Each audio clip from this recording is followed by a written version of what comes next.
recap their video. Robert Boyle was an Irish scientist in 16th century. It is actually in his experiment that we get Boyle's law, which actually preceded into ideal gas equation. We've already shown that we're going to work backwards, and we will going to use Boyle's law to prove the part of ideal gas equation. Boyle's law investigates the relationship of pressure and volume. Pressure and volume have a inverse or indirect relationship at constant temperature and amount of gas.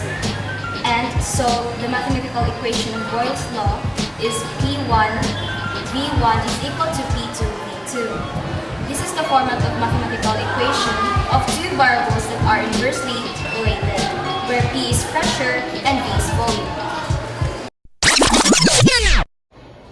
The materials that we need to conduct this experiment are 2 balloons, A bottle scissor, and tampons.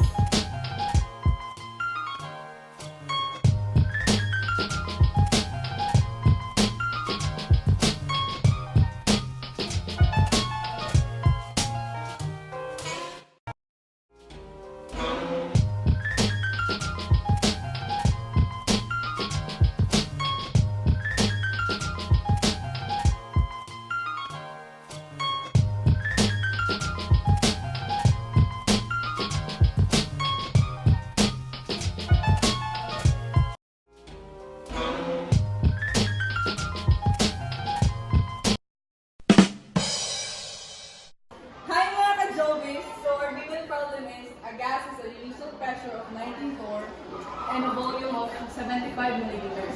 What will the resultant pressure be if the volume changes to 49.3 milliliters?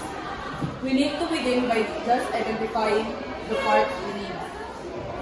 We already know that the equation we're going to use is P1 V1 is equal to P2 V2. So as we notice here, the initial pressure is our first P1. So P1 is 19 torr. And we're going to look for V1, P2, and V2. V1 is 75 milliliters. P2 is unfortunately missing, and V2 is 49.3 milliliters. Next thing is we're going to substitute the given to the formula. So P1 is 19 torr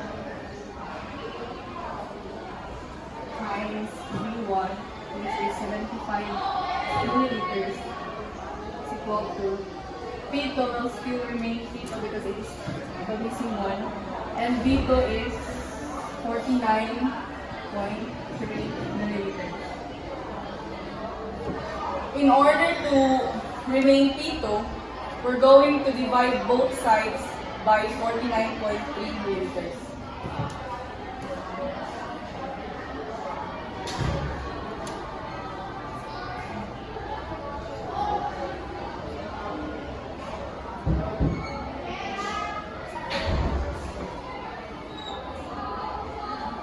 And on the other side, we're going to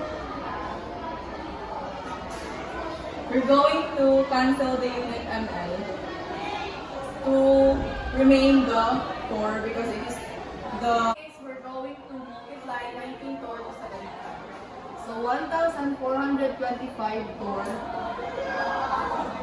over 49.3. So we're going to divide 1,425 to 49.3. So 28.94 is our P2.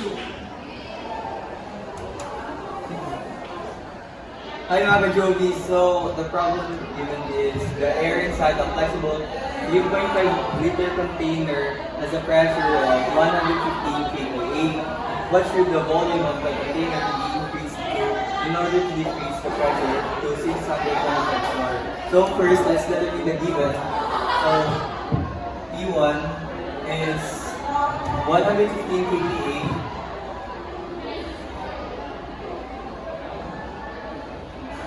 the V1 is 3.5 liters.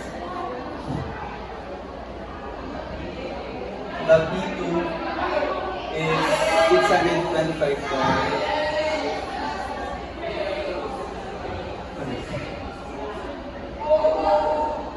The V2 is the one missing.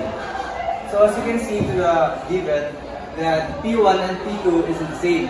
So at first, let's convert kPa into torr. So at first, let's convert kPa into torr. Let's use the dimensional method. So 115 kPa over 1. So 101.3 kPa is equal to 760 torr.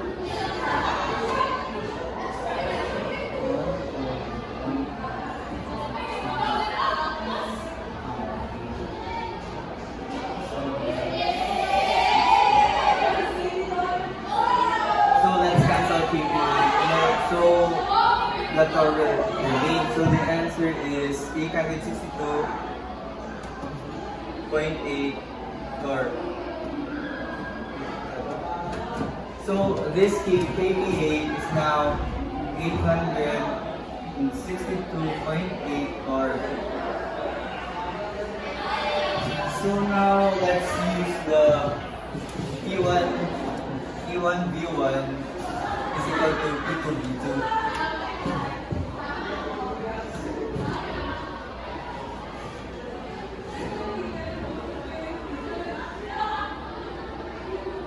So let's substitute.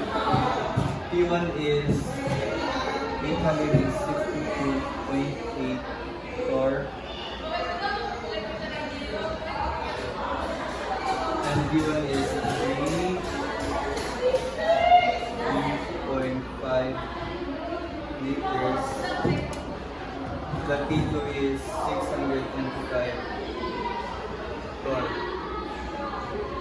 And the missing one is the V2. So let's divide both sides by 625 torr. So this will be cancelled and V2 will remain.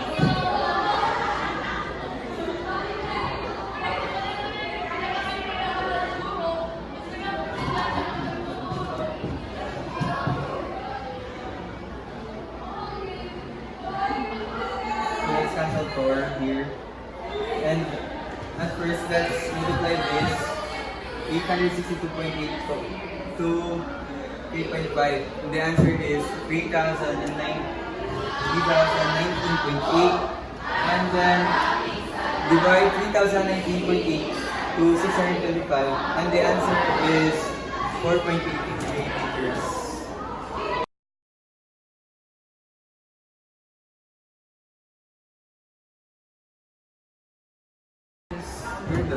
Thank you for watching!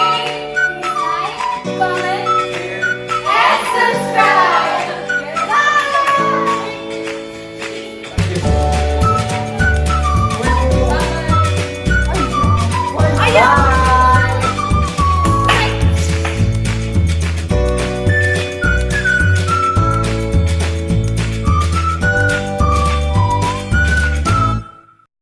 Blah, blah, blah, blah, blah, blah, blah, blah.